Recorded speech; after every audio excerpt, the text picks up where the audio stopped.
हर घर पाठशाला में आपका स्वागत है। तो आज हम स्टार्ट करेंगे एक्सरसाइज 15.1 क्वेश्चन नंबर 5 से। तो चलो स्टार्ट करते हैं बिना किसी देरी से। तो ये रहा स्क्रीन पर आपका पहला प्रश्न।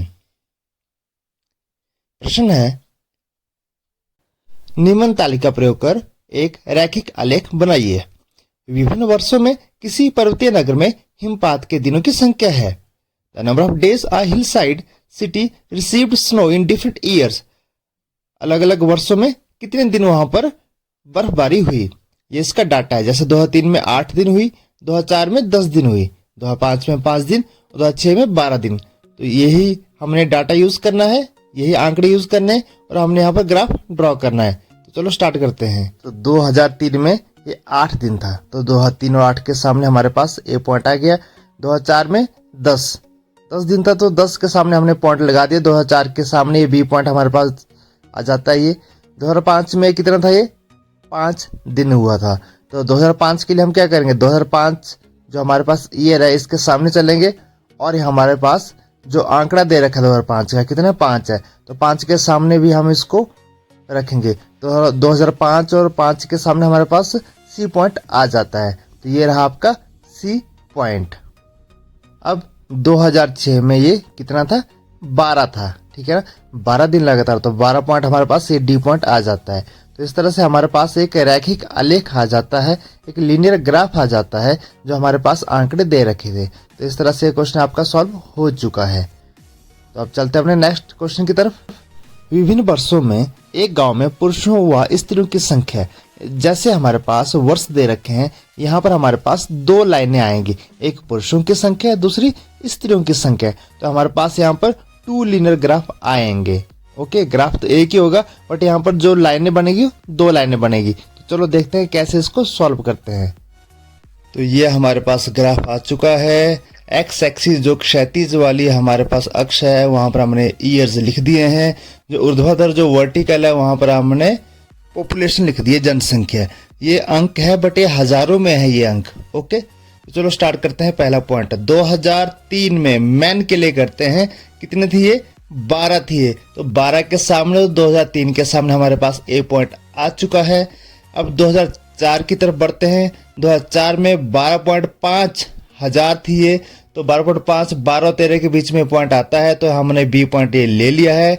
अब 2005 में देखें तो 13,000 थी मैन की संख्या। मैन का ग्राफ बना रहे हैं, पहले हम आदमी का ग्राफ बना रहे हैं, ठीक है।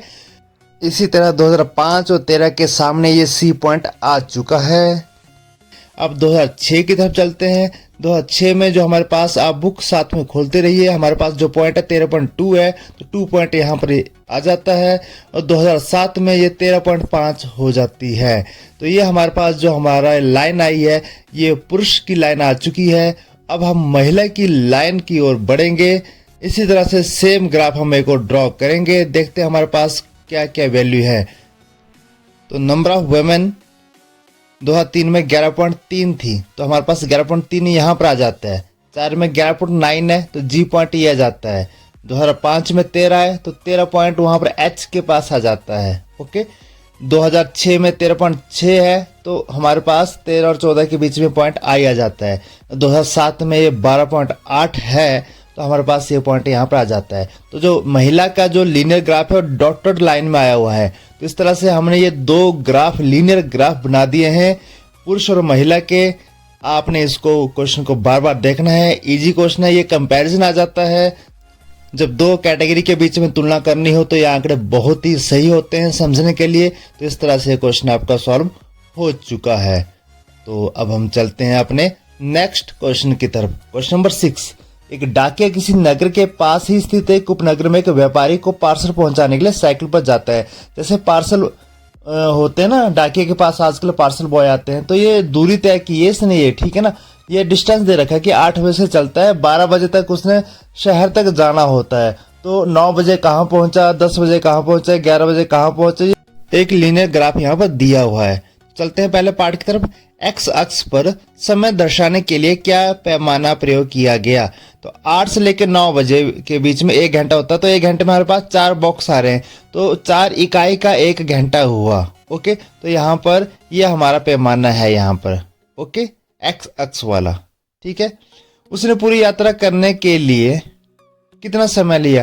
आपका लीनियर ग्राफ 8 बजे से स्टार्ट है और 11:30 बजे, 11 और 12 के बीच में 11:30 का पॉइंट है, यहाँ पर इसकी जो ग्राफ है खत्म हो गया है।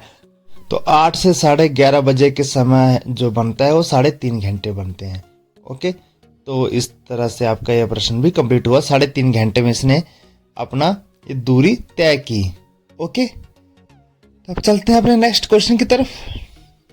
अगला पार्ट है इसका, व्यापारी के स्थान की नगर से दूरी कितनी है? व्यापारिक स्थान यहाँ से स्टार्ट हुआ है, देखो 0 से, और देखो 11:30 बजे वहां उस पॉइंट पर पहुंचा है। तो उस पॉइंट पर कितना 22 किलोमीटर की दूरी पर यह पॉइंट दिखाई दे रहा है। तो टोटल दूरी कितनी हुई? 22 किलोमीटर हुई। ये जो दूरी का जो हमें दिया हुआ है पैमाना, ये 1 यूनिट 2 किलोमीटर की है। ओके, तो वाई एक्सिस हमें दूरी दर्शा रहा है। ठीक है, तो इस तरह से ये पार्ट भी आपका सॉल्व हुआ। तो चलते हैं अपने नेक्स्ट पार्ट की तरफ।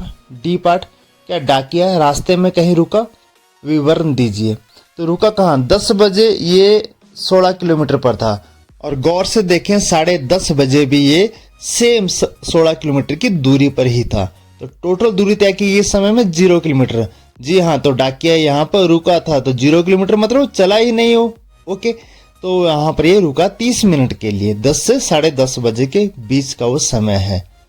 क्लियर? तो चलिए अपने नेक्स्ट पार्ट की तरफ। नेक्स्ट पार्ट में आता है हमारे पास, किस अंतराल में उसकी चाल सबसे अधिक थी? तो देखते हैं 8 से लेकर 9 बजे के बीच में। ओके, जो तय की गई दूरी है ये है 10 किलोमीटर तक। तो 1 घंटे में 10 किलोमीटर चला। अब 9 से 10 भी देखते हैं हम जरा। 9 से 10 देखते हैं, ये चला 10 से 16, तो 6 किलोमीटर चला। तो अगर देखा जाए तो ग्राफ ज्यादातर जो ऊपरी की तरफ है, 8 से 9 बजे के बीच में ग्राफ सबसे ज्यादा ऊपर खड़ा हुआ है। बाकी भी चेक कर लेना आपने, ठीक है ना। तो सबसे अधिक चाल इसकी 8 से लेकर 9 बजे के बीच में रही, जहां इसने 10 किलोमीटर की दूरी तय की। अब 10 से 11, 11 से 12 ये भी आपने चेक कर लेना, इसमें भी आपकी ज्यादा नहीं निकलेगी। तो जो आपका राइट आंसर होगा वो 8 से 9 किलोमीटर के बीच वाला ही होगा। ठीक है, तो इस अंतराल में उसकी चाल सबसे अधिक थी।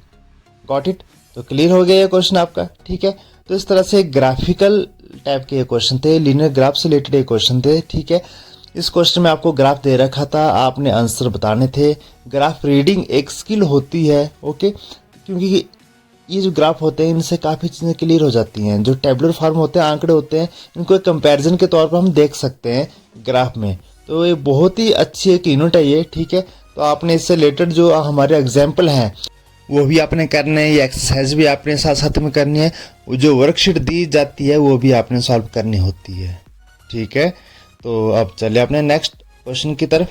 अगला क्वेश्चन है हमारा, लास्ट क्वेश्चन है इस एक्सरसाइज का, question number 7। Can there be a time temperature graph as follow? क्या एक समय तापमान ग्राफ हो सकता है?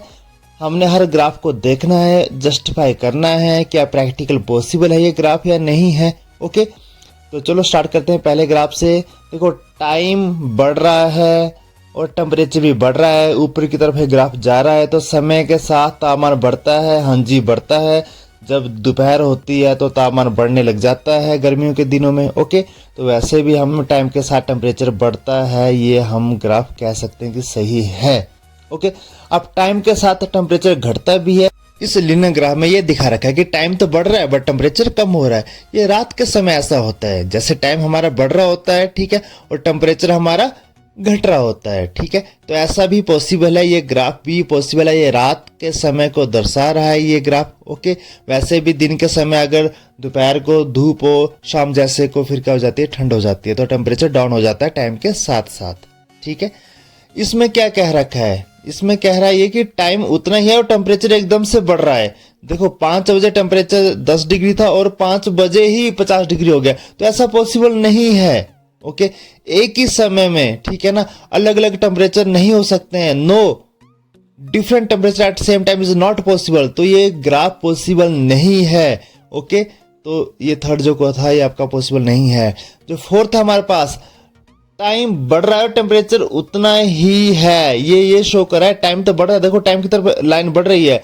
ये सेम टेम्परेचर हो सकते हैं अलग अलग टाइम पर। ठीक है, 2 बजे भी टेम्परेचर 25 डिग्री सेल्सियस हो सकता है, 3 बजे भी 25 डिग्री सेल्सियस हो सकता है, 4 बजे भी 25 डिग्री सेल्सियस हो सकता है। तो कांस्टेंट टेम्परेचर हो सकता है डिफरेंट टाइम पर, तो ये ग्राफ पॉसिबल है। ओके, तो इस तरह से हमने ये क्वेश्चन सॉल्व किए। यहाँ पर ये ग्राफिकल मेथड के क्वेश्चन थे। एक्सरसाइज 15.1 के पहले जो 7 प्रश्न थे आपने सॉल्व कर लिए हैं। अब हम नेक्स्ट वीडियो में नेक्स्ट एक्सरसाइज करेंगे। इस एक्सरसाइज को आप अपने कॉपियों पर जरूर करना। मिलते हैं नेक्स्ट वीडियो में नेक्स्ट चैप्टर के साथ। तब तक thank you and have a nice day.